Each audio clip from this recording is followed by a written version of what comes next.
All right, Kenman here, and it is time. Die project number 57. It's been a while since we've done one of these. I got sidetracked on a lot of other projects, the shipwrecking, having a good time here on the channel, but we need to get back to some roots. Let's do a die project, but let's throw a little twist in there and do just a little bit more than that. Let's go. Today, it is the Kizer Aggressor. Sorry, I'm shaking camera there. This is a front flipper only, clean little sleek design. Nice front flipping action there. Drops easy. Cool looking knife. We've got the burlap micarta. What color do you think we're going to do? What else do you think I'm going to try to do to this today? Let's get into it and find out. All right, last looks here. There's that side. Never going to look like this again. If you haven't watched one of these before, I got a whole playlist. We're going to take the knife apart. We're going to do the die. We're going to do something else here that you'll find out soon enough. And then we're going to put it back together with a custom new look. Everything front to back, start to finish, all in this video. Get yourself a drink, snack, whatever you like. Sit back, enjoy some dinner. Let's take this thing apart. All right. Whenever you take a knife apart, always pay attention so that when you put it back together, you are familiar with said parts and you can put it back the way that it was. I like to go around and just get everything started. These screws are connected to a barrel spacer in the middle there, and if they're really tight and you loosen up one side without loosening the other, sometimes that other side gets kind of stuck on there, and then you have a little struggle because it'll just spin with the barrel. It's a little harder to get off. So I've found that when I do it like this, you get both sides kind of going. It's a little bit easier to get them all the way out. Okay, I have had this Aggressor for quite some time. It's been sitting on the table. A lot of my project knives, got at least a dozen of them over there. I might carry them once right when I do the unboxing and I get the knife, but then it will sit there in that stack and I get to kind of stare at it every day and wait until that inspiration hits and I have the idea of what it is I want to do with it. And then the art time attacks. Let's go.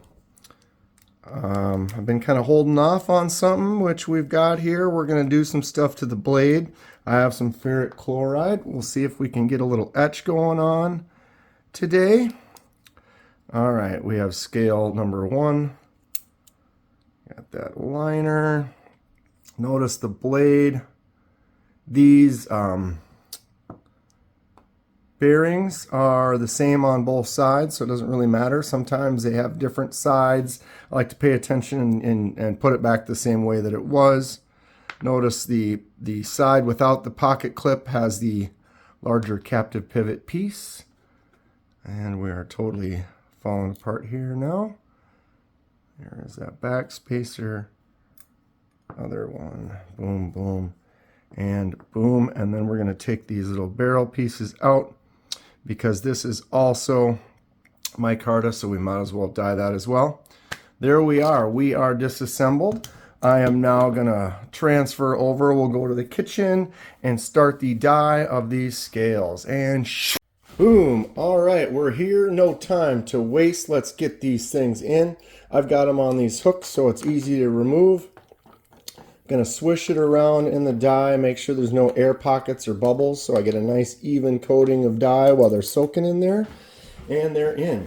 Using some RIT dye. It's basically dye that you would use for fabrics and plastics and stuff. I mixed a couple ounces of the dye with about 24 ounces of water. We're going to let it sit in there. When you heat it up on the stove, that kind of activates it, make it dye quicker. If you did it at room temperature, it could take several days on a knife scale type material. But when you heat it up, it can be less than several minutes. Generally red goes pretty fast. Did this miger on right here. Couple of reds might only be a minute or two. Some colors might take several minutes or 10 minutes or more, depending on how hard it takes to penetrate, get into the material. Do little fade dyes here and there. Since this is red, since this is micarta, it's going to go pretty quick. See that? I'm going to move these out of the way immediately. I have a water right here. When you put it in this rinse, it neutralizes the dye and it rinses it off so you can kind of see where you're at.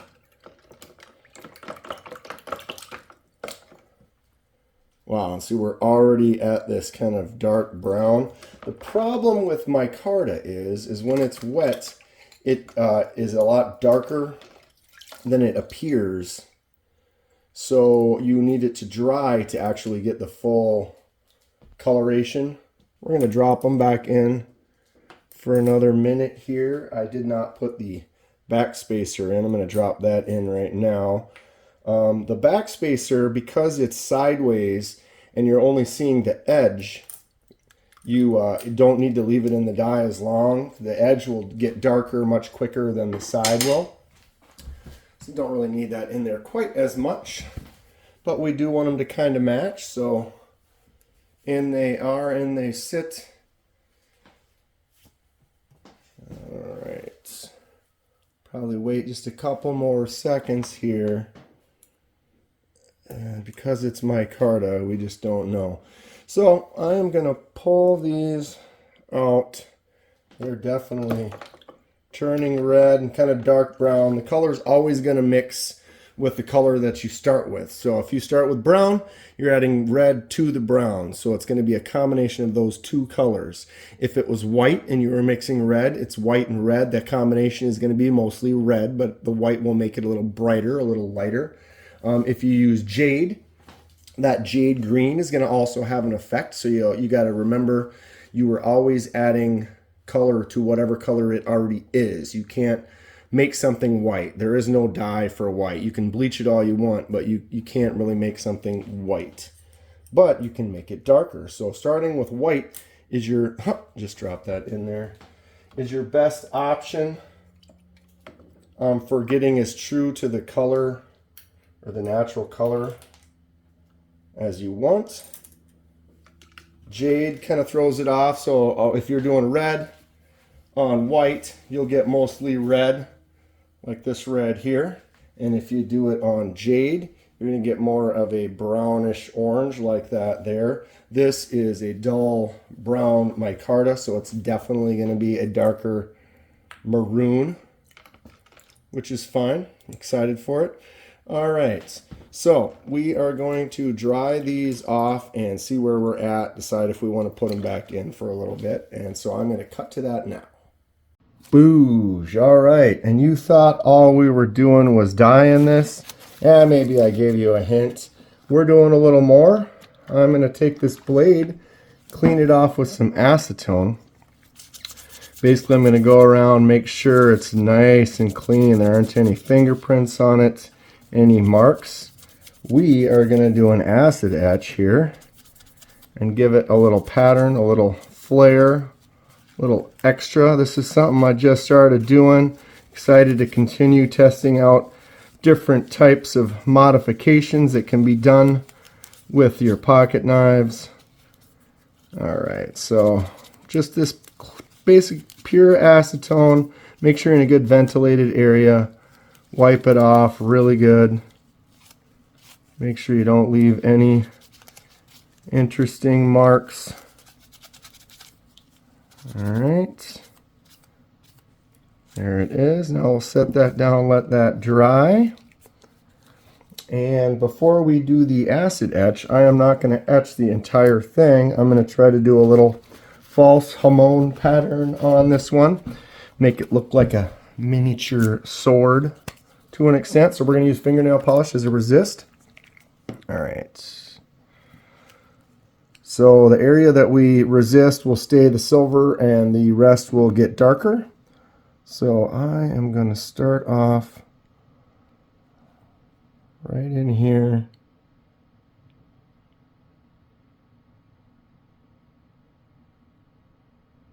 make a little wavy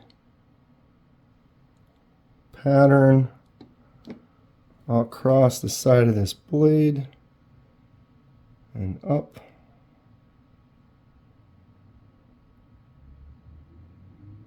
And then cover everything below that.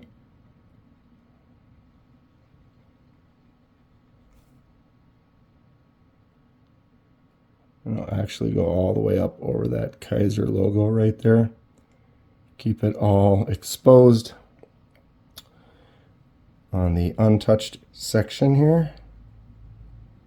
Trying to figure out this fingernail polish and how it moves.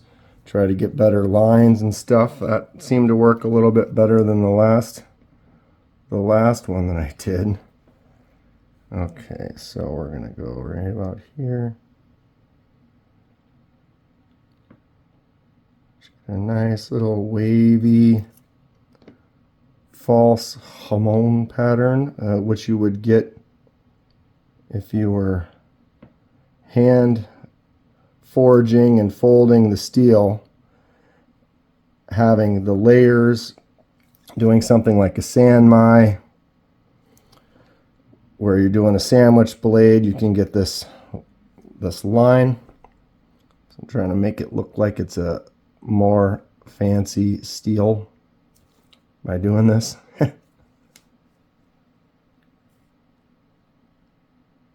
Alright, let's try to fix that little spot right there.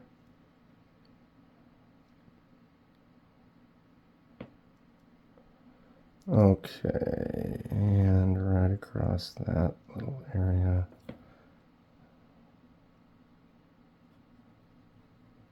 Anybody know of other resists that people use? You know, feel free to comment. I'm interested. I want to continue to experiment with this. I am a novice. I know some people have done this many times. I am by no means an expert. I am just learning. But we're having fun on the channel. Lots of custom stuff. I like to try new things. And the community is great. You can always get good feedback. I got some feedback from a few of the guys on mixing the ferric chloride, things like that. All right, so now we have to block off this area, all the spots that the pivot touches, and have working areas you don't want to etch, because then they will not be the same smoothness. Is that a word? And then you won't get the same action with that blade. I wonder if I should just go like this up to there. Yeah, I like that better. I know that there is some exposed areas on this front flipper, so I'm going to be careful as I get up next to that and just kind of cover this pivot section. Go down in here. I want to coat all those inner areas. So we do not want those to be etched and change the surface. All right, careful. Do the other side.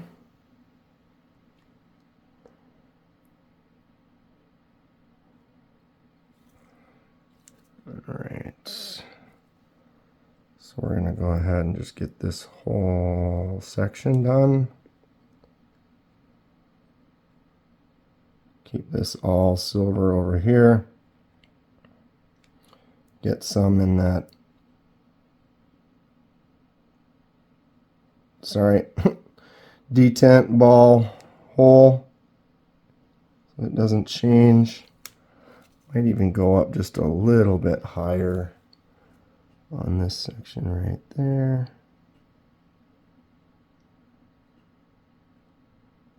If you get up in an area that's exposed, then you have a section that might look kind of strange because it's nice and silver and it's like the rest is black. So I'm trying to be cautious of that.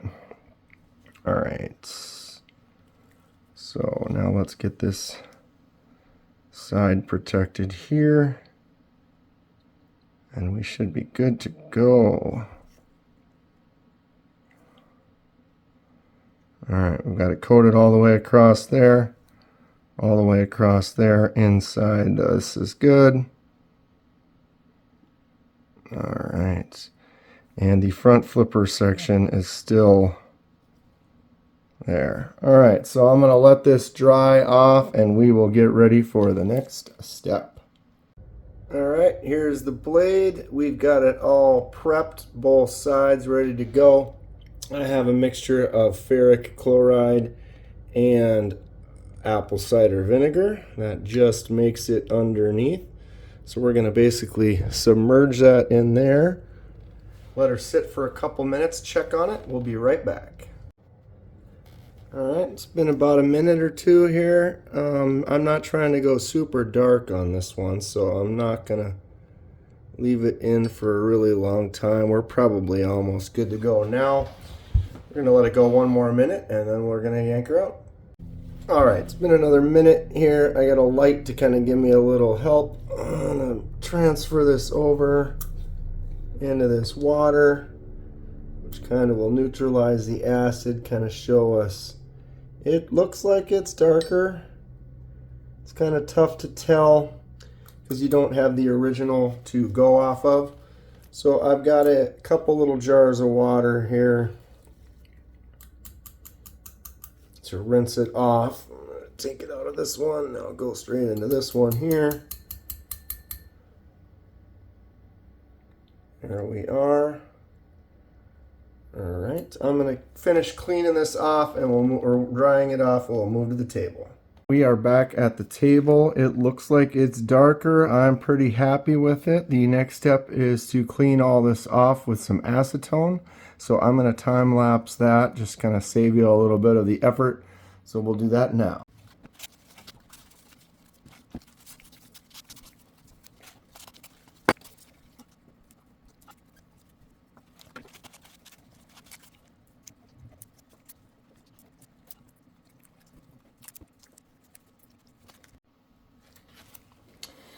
All right, what do we think? Very cool. I dig it. I'm excited. Even a little darker. I could have taken it out sooner, but I am fine with this. Let's get to the next section. Let's get this back together and well, a lot of crazy stuff going on with this one. I'm excited. Let's get it put back together. It's going to be a longer video, so I'm going to go ahead and speed this little process up of me putting them back together, but then we'll take a look and talk about it after. Check out that blade. Look at the red that we got. Oh, yes. Here we go. Let's do it.